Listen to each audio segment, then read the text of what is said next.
오늘은요 우리가 로마서 12장 3절의 말씀을 주제로 믿음대로 또는 믿음대로 산다라는 제목으로 말씀을 함께 나누겠습니다. 제가 어렸을 때 우리 어머니가 친구들하고 모이시면은 제 얘기를 하시다가 제일 많이 하시는 말씀이 있었어요. 그게 무슨 말이냐면 우리 아들은 머리는 참 좋은데 공부를 안 해. 우리 아들은 머리는 좋은데 공부를 못 해. 뭐 이거 나만 들어봤나? 다 들어보지 않았나요? 엄마한테 우리 애는 머리는 좋은데 공부를 안 해. 노력이 좀 부족해. 뭐 이런 얘기. 사실 굉장히 우리 엄마한테 되게 미안한 말이죠, 그죠?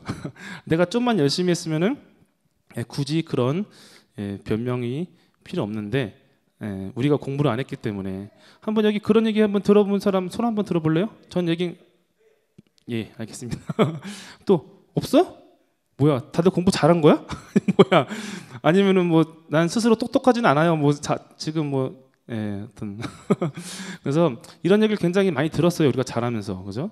근데 사실 이게 삶이 그런 거예요. 우리가 열심히 하고 뭔가를 노력하고 매진하면은 잘 되고 뭐가 실력도 늘고 성과도 있는 거지만 반대로 아무것도 안 하고 그냥 내버려 두면은 아무리 머리가 아인슈타인이 다시 태어났어도 할 수가 없는 거예요.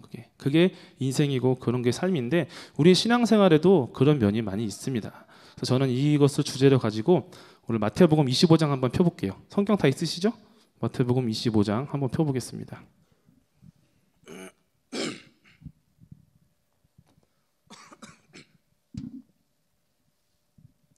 마태복음 25장을 보면서 이 주제에 대해서 한번 말씀을 나눠보겠습니다. 믿음대로. 마태복음 25장 먼저 잠깐 간단히 보면은 총 세 이야기가 나오죠. 1절에서 13절까지는 우리가 알고 있는 열 처녀의 비유가 나오죠. 내용 다 아시죠? 열 처녀의 비유가 뭔지 모르시나요?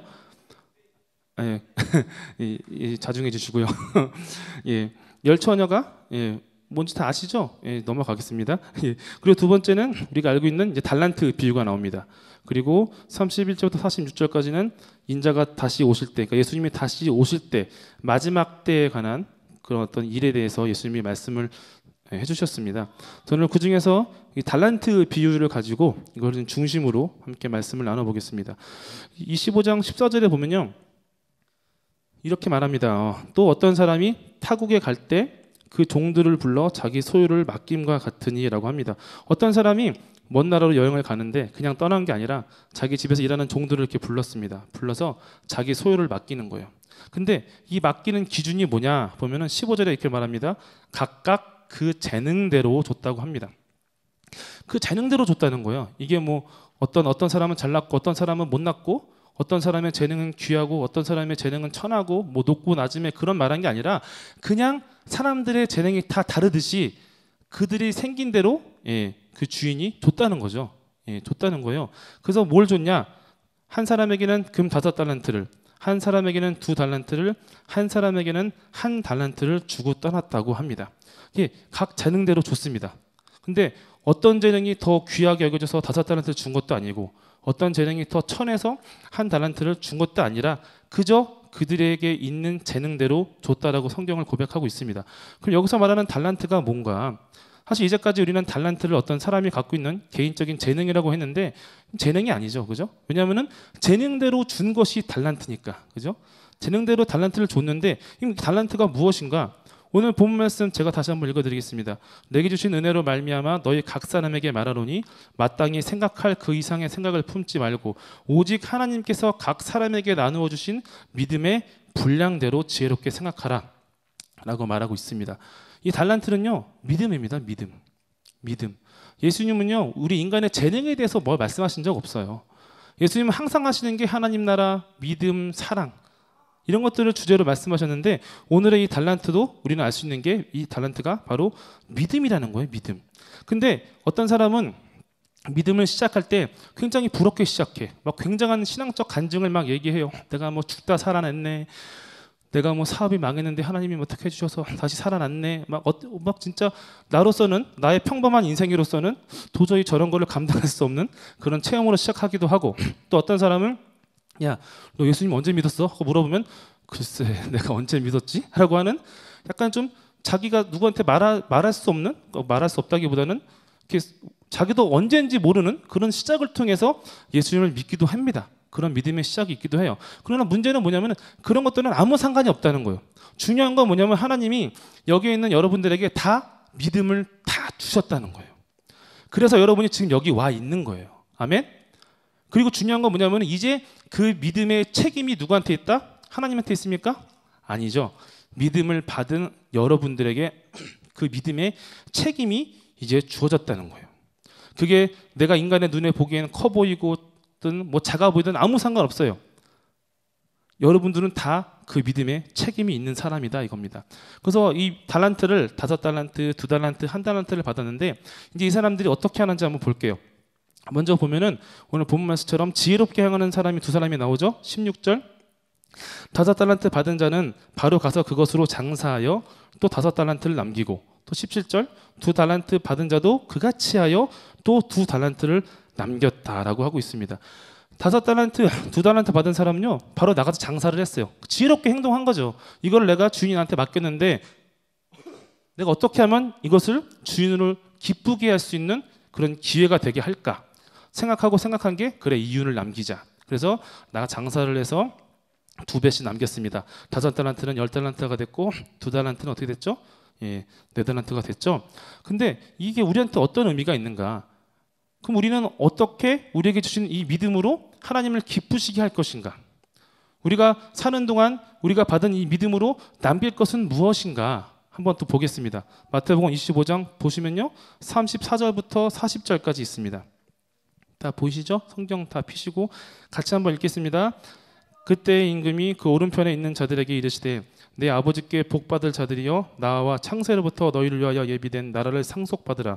내가 줄일 때에 너희가 먹을 것을 주었고 목마를 때에 마시게 하였고 나그네 되었을 때에 영접하였고 헐벗을 때에 옷을 입혔고 병들었을 때에 돌보았고 옥에 갇혔을 때에 와서 보았느니라.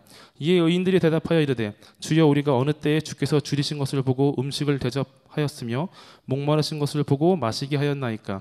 어느 때에 나그네 되신 것을 보고 영접하였으며 헐벗으신 것을 보고 이 옷 입혔나이까. 어느 때에 병드신 것이나 옥에 갇히신 것을 보고 가서 배웠나이까 하리니 임금이 대답하여 이르되 내가 진실로 너에게 이르노니 너희가 여기 내 형제 중에 지극히 작은 자 하나에게 한 것이 곧 내게 한 것이니라 하시고 라고 말하고 있다 이겁니다. 여러분 혹시 이런 얘기 들어본 적 있어요? 사람이 사람을 사랑한 흔적은 사람이다. 이런 말 들어본 적 있어요? 사람이 사람을 사랑한 흔적은 사람이다. 들어본 사람? 성은이도 들어봤어. 네. 그리고 또 들어본 사람 아무도 없어요? 아무도 없어요? 들어볼 수가 없지. 근데 제가 만든 말이니까. 제가 예전에 여러분 이태석 신부님 다 아시죠? 그분이 이제 톤즈, 울지마 톤즈라는 영상을 보고 제가 그때 그 영화 평론 그런 이제 사이트에서 제가 남긴 댓글이에요. 그래서 그때 좋아요도 많이 받았어요. 그래서 남겼어요, 여러분. 한 이태석이라는 의사가 하나님께 부름을 받아서 신부님이 되고 수단 남부 쪽에 있는 톤즈라는 마을로 가서 그리스도의 사랑으로 그들을 사랑하기 시작해요. 그러다 결국에는 병들어 죽죠. 그러면 그가 남긴 것이 무엇입니까? 그가 거기다 지어준 학교인가요? 병원, 건물, 어떤 뭐 기념비? 아니면 그를 기리기 위해서 카톨릭에서 만든 영상물일까요? 아니라는 거예요.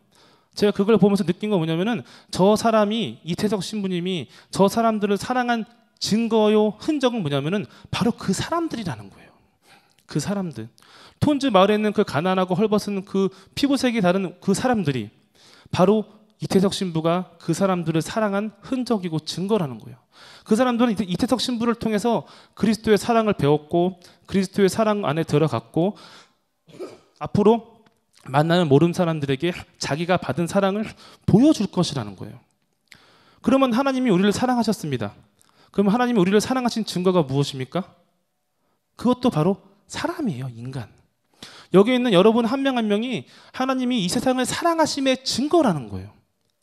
요한복음 3장 16절에 뭐라고 합니까? 하나님이 세상을 이처럼 사랑하사 독생자를 주셨으니 이는 저를 믿는 자마다 어떻게 된다고요? 멸망하지 않고 구원을 얻으리라. 멸망하지 않고 구원을 얻어서 여기 온 여러분이 바로 하나님이 세상을 이처럼 사랑하심의 증거라 이거예요. 로마서 8장 29절에 이렇게 말합니다. 하나님이 미리 아신 자들을 또한 그 아들의 형상을 본받게 하기 위하여 미리 정하셨으니 이는 그로 많은 형제 중에서 맏아들이 되게 하려 하심이니라. 또 디모데전서 6장 11절 12절 이렇게 말합니다. 오직 너 하나님의 사람아 이것들을 피하고 의와 경건과 믿음과 사랑과 인내와 온유를 따르며 믿음의 선한 싸움을 싸우라. 영생을 취하라. 이를 위하여 네가 부르심을 받았고 많은 증언 앞에서 선한 증언을 하였도다. 하나님이 우리를 사랑하심의 증거도 우리라는 거예요. 하나님이 살아계심의 증인이 누굽니까? 우리예요. 여러분이 바로 그 증인이라는 거예요. 하나님이 세상을 사랑하셔서 그 아들을 보내주시는 그 어마어마한 역사의 증인이, 증거가, 그 흔적이 바로 여러분이다 이겁니다. 그러면 하나님이 우리를 먼저 사랑해 주셨어요. 그럼 우리 어떻게 됩니까? 그 사랑받고 입 싹 닦으면 되나요? 아니죠. 우리도 하나님을 사랑해야 돼요. 그럼 우리가 하나님을 사랑한 것에도 증거가 있는데 그것이 무엇일까? 뭘까요? 대답을 아무도 안 해요. 예, 말씀. 예. 우리도 하나님을 사랑해. 그럼 우리가 하나님을 사랑함의 증거가 뭐예요, 여러분? 뭐예요? 왜 대답을 안 해요? 이렇게 좀 질문을 던지면 대답 좀 해주고 해야지. 성경은 말해요. 우리가 하나님을 사랑한 것의 흔적이요 증거도 바로 사람이다라고 얘기하고 있다는 거예요.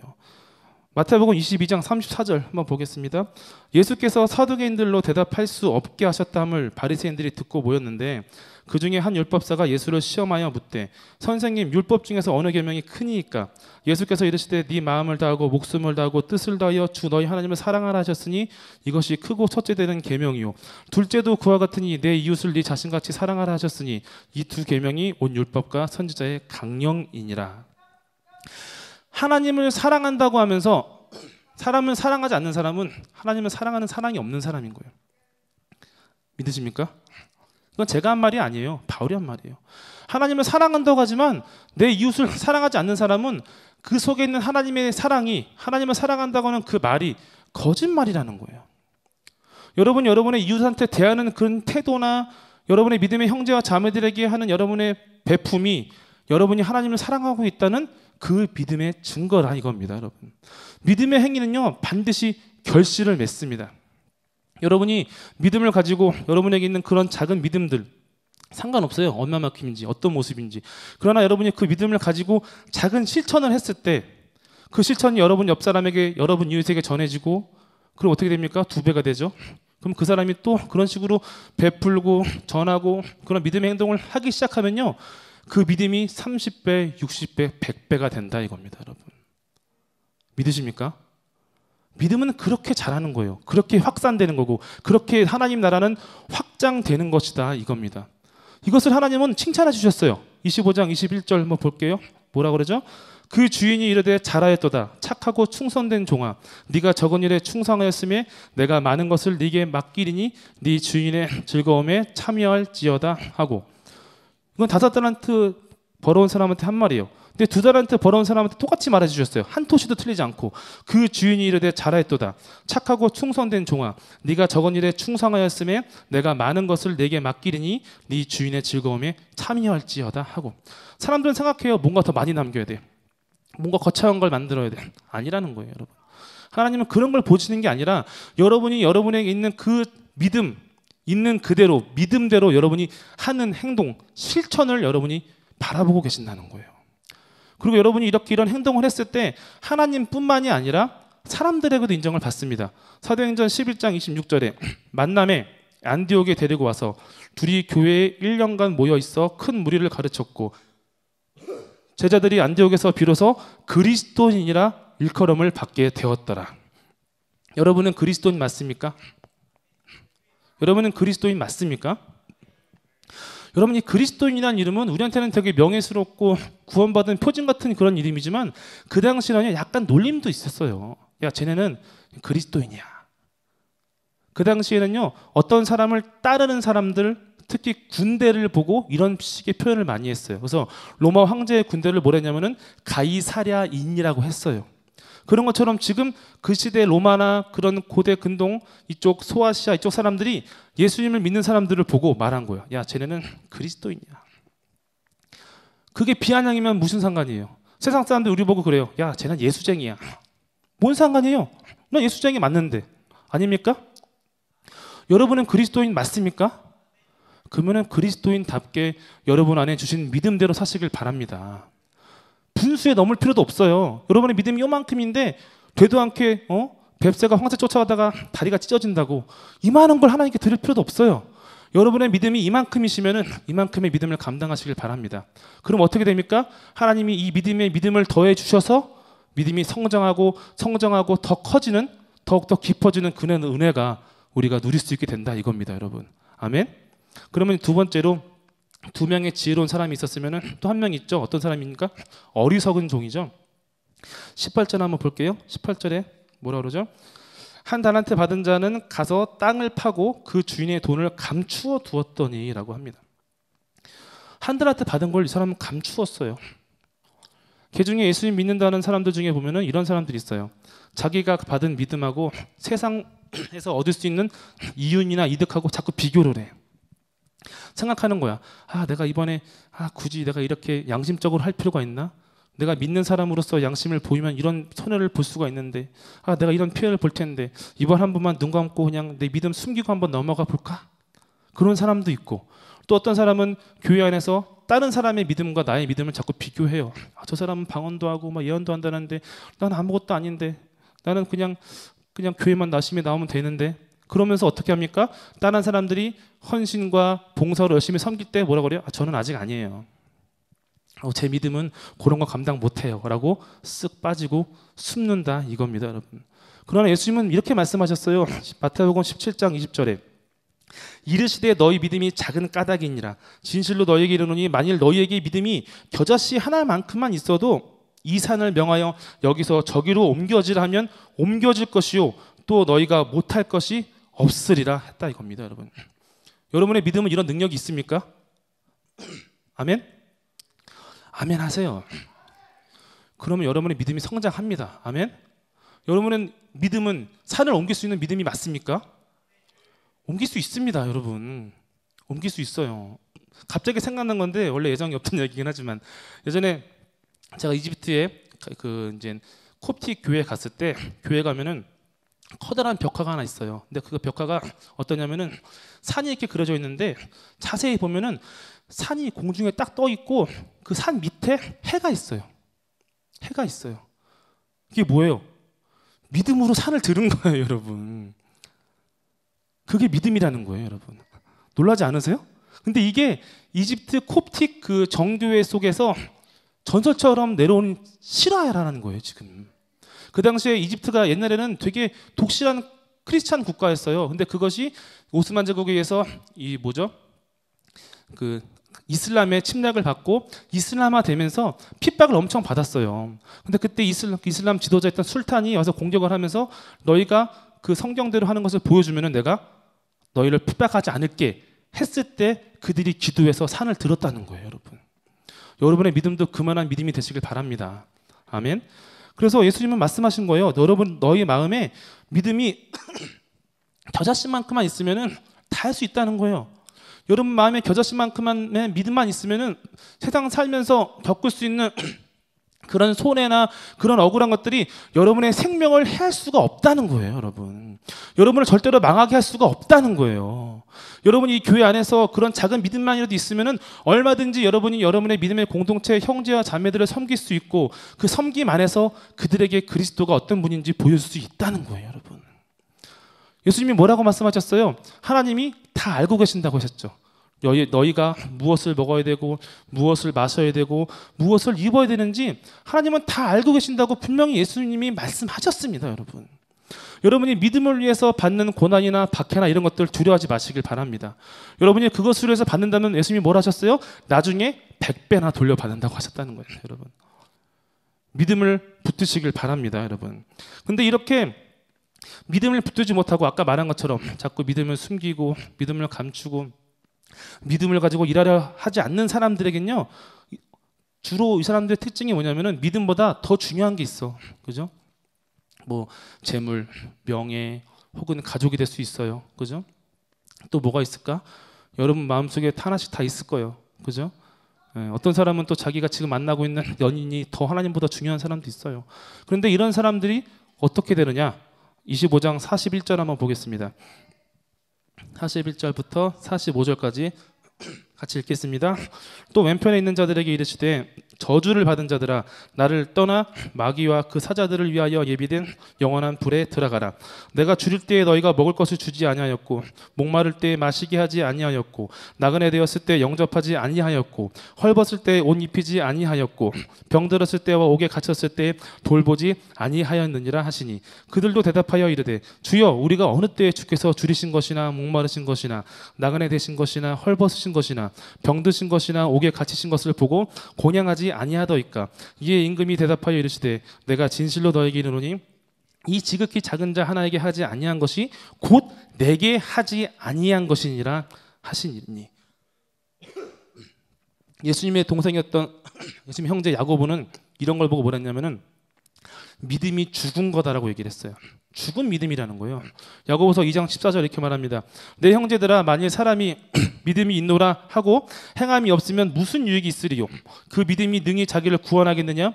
만일 형제나 자매가 헐벗고 일용할 양식이 없는데 너희 중에 누구든지 그에게 이르되 평안히 가라 덥게 하라 배부르게 하라 하며 그 몸에 쓸 것을 주지 아니하면 무슨 유익이 있으리요? 이와 같이 행함이 없는 믿음은 그 자체가 죽은 것이라 이겁니다, 여러분. 하나님 여기는 여러분에게 다 믿음을 다 주셨어요. 근데 믿음이 자꾸 죽어. 누가 죽이는 겁니까? 사탄이 죽이는 건가요? 아니요. 사탄은 죽이지 않아요. 여러분 안에 주신 믿음은요, 여러분 스스로가 죽이는 거예요. 자꾸 감추고 드러내려 하지 않고. 여러분 명심하시길 바랍니다. 여러분이 내가 스스로가 내 안에 있는 믿음을 스스로 죽이고 있는 것은 아닌지 한번 돌아보시길 바랍니다. 마태복음 7장 20절에 또 이렇게 말합니다. 이러므로 그들의 열매로 그들을 알리라. 나더러 주여 주여 하는 자마다 다 천국에 들어갈 것이 아니요 다만 하늘에 계신 내 아버지의 뜻대로 행하는 자라야 들어가리라. 그날에 많은 사람이 나더러 이르되 주여 주여 우리가 주의 이름으로 선지자 노릇하며 주의 이름으로 귀신을 쫓아내며 주의 이름으로 많은 권능을 행하지 아니하였나이까 하리니 그때 내가 그들에게 밝히 말하되 내가 너희를 도무지 알지 못하니 불법을 행하는 자들아 내게서 떠나가라 하리라. 아까 말했잖아요. 어떤 사람의 믿음은 굉장한 간증과 체험으로 시작하는 것 같고 내 믿음은 내가 언제 믿었는지도 몰라. 여러분 하나님 나라에 합당한 사람은 어떤 믿음의 큰 역사를 일으키고 뭐는 큰 은사를 막 일으키는 사람이 아니에요. 세계의 이름을 떨치는 사람이 아니라는 거예요. 여러분 옆에 있는 단 한 명의 이웃이라도 그들을 위해서 여러분이 옷을 벗어주는 사람이 하나님 나라에 합당한 사람이다 이겁니다. 여러분 이 사람이 바로 하나님의 법대로 열매를 맺은 사람입니다. 열매가 무엇입니까? 바로 하나님께서 받으시는 사람이다 이겁니다, 여러분. 그래서 바울은 또 이렇게 말했어요. 빌립보서 2장 12절부터 그러므로 나의 사랑하는 자들아 너희가 나 있을 때뿐 아니라 더욱 지금 나 없을 때에도 항상 복종하여 두렵고 떨림으로 너희 구원을 이루라. 너희 안에서 행하시는 이는 하나님이시니 자기의 기쁘신 뜻을 위하여 너희에게 소원을 두고 행하게 하시나니 모든 일을 원망과 시비가 없이 하라. 이는 너희가 흠이 없고 순전하여 어그러지고 거스르는 세대 가운데서 하나님의 흠없는 자녀로 세상에서 그들 가운데 빛들로 나타내며 생명의 말씀을 밝혀 나의 다름질이 헛되지 아니하고 수고도 헛되지 아니하므로 그리스도의 날에 내가 자랑할 것이 있게 하려 함이라.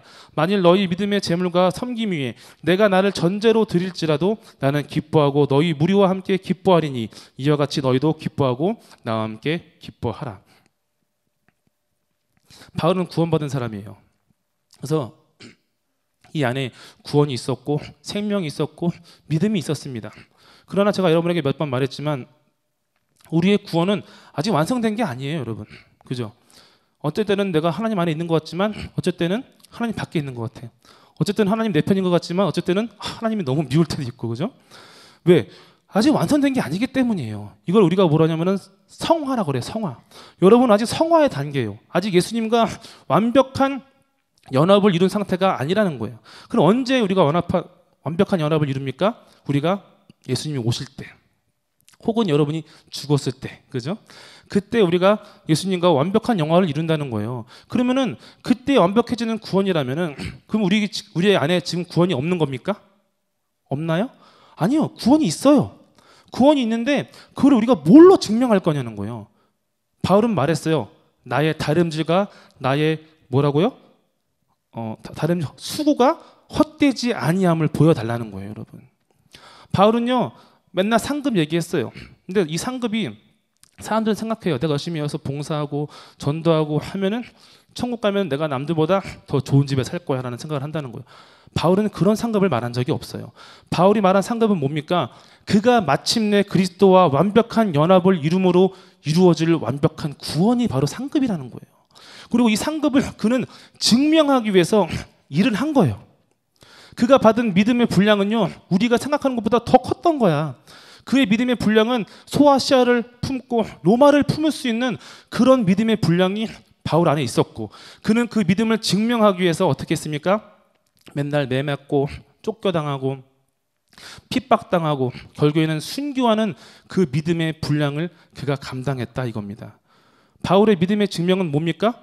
사람이었다는 거예요. 결국에는 그의 제자들, 그들이 어그러지지 않고 순결해져서 이 썩어지는 세상 가운데서 믿는 자로서 바르게 살아가는 그 삶이 바로 하나님 앞에서, 하나님 보십시오, 내가 당신께 내게 주신 그 믿음과 구원을 내가 이렇게 증명했습니다라고 하는 그런 증명으로 삼았다 이겁니다.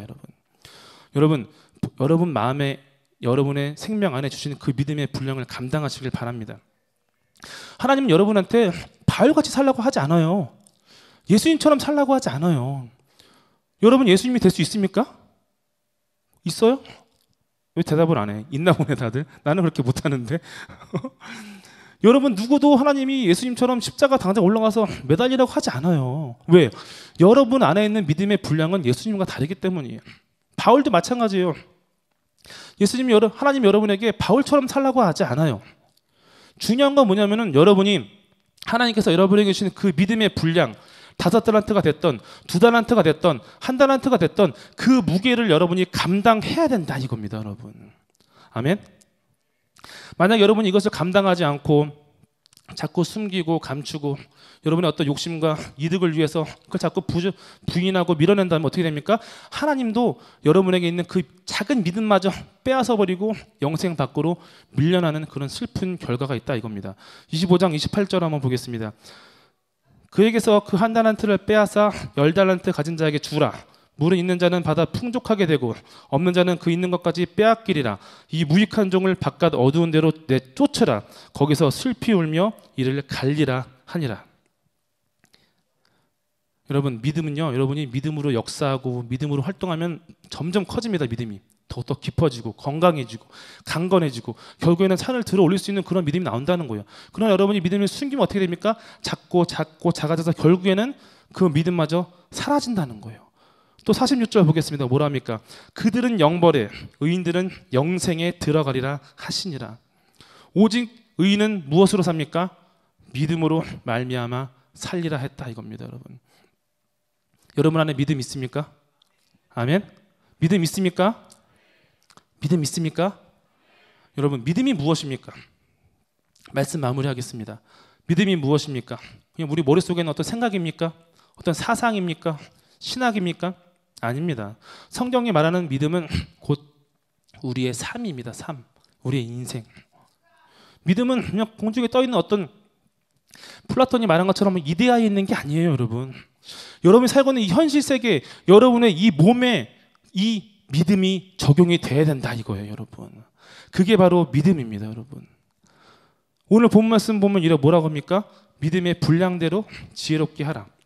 이 말씀을 읽는 사람들 대부분 자유를 느껴. 아 그래 믿음의 분량대로 하는 거야. 내 믿음은 아직 요만큼밖에 안 되니까 부담 가질 필요 없어. 그죠? 스스로 자유를 주고 스스로 자유로워하고. 그죠? 그러나 이것만큼 어리석은 행동이 없어요. 여러분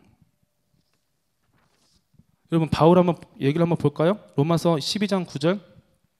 바울이 믿음의 분량대로 감당할 게 뭔지를 보여줬어요. 12장 9절부터 시작. 사랑에는 거짓이 없나니 악을 미워하고 선에 속하라. 형제를 사랑하여 서로 우애하고 존경하기를 서로 먼저 하며 부지런하여 게으르지 말고 열심을 품고 주를 섬기라. 소망 중에 즐거워하며 환난 중에 참으며 기도에 항상 힘쓰며 성도들의 쓸 것을 공급하여 손 대접하기를 힘쓰라라고 말하겠다는 거예요. 믿음의 분량대로 니네 자유롭게 살아가 아니라 너희가 믿음의 분량대로 이거를 하라는 거예요. 여러분 어떤 사람은 더 크게 할 수도 있고 어떤 사람은 더 작게 할 수도 있지만 결국은 뭐냐면 여러분이 믿음의 분량대로 여러분의 믿음의 형제와 자매들을 섬겨야 할 것이고, 그리고 나아가서 여러분의 주변에 있는 이웃들, 그들을 섬겨야 하는 것이 우리의 믿음의 삶이다 이겁니다, 여러분. 아멘? 아멘? 저는 어렸을 때부터 봉사를 많이 했어요. 정말로. 제 유년 시절은 교회에서 다 보냈어요. 임원반, 전도반, 그리고 성인이 돼서는 교사로 한 8년을 교사를 했어요. 그래서 저는 그래서 이 봉사 헌신이 믿음이 목적이 아닐 때 오는 그 허물을 뭔지 알아요. 사람들이 그러잖아. 야, 너 교회만큼 다녔는데 봉사해야 되는 거 아니야? 막 강압하잖아. 자꾸 밀어 푸시하고. 또 어떤 사람은 그래요. 야, 봉사해야 복 받지. 네가 그러니까 복을 못 받는 거야. 막 이래. 협박해 막. 그죠? 여러분, 이런 것들이 봉사와 헌신의 목적이고 동기입니까? 그러면은 여러분이 하는 헌신과 이런 것들이 허무할 수밖에 없어요, 여러분. 허무한 거야. 우리가 헌신하고 봉사하는 목적은 무엇입니까? 믿음이라는 거예요, 여러분. 믿음. 어떤 믿음? 여러분 안에 영생을 이루기 위해서 주시는 그 구원을 증명하는 믿음이라 이거예요, 여러분. 자꾸 움츠러들지 마세요. 후퇴하지 마세요. 자꾸 믿음이 아닌 다른 이유 때문에 헌신하는 것을 포기하지 마세요. 예수님은 분명히 말씀하셨어요. 너희가 나를 섬기다가 어려울 때 두려워하거나 후퇴하지 말라고.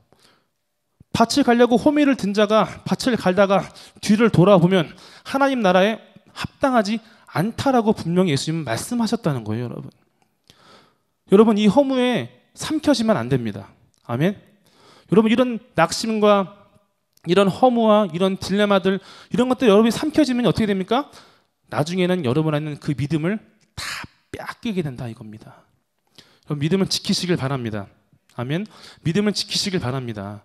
여러분 안에 있는 그 믿음이 어떤 것인지 파악하시고 정확하게 직시하시고 그 믿음을 가지고 여러분이 할 수 있는 일이 무엇인지 하나님의 인도하심을 받아서 감당하시길 바랍니다. 여러분, 지금 청년의 때 믿음의 걸음마를 내디뎌야 돼요. 여러분이 지금 내딛지 않으면요, 여러분이 나중에 장년이 되고 노년이 됐을 때 어떻게 걸을 거야? 그때는 이미 걸을 수도 없어요, 믿음의 걸음을.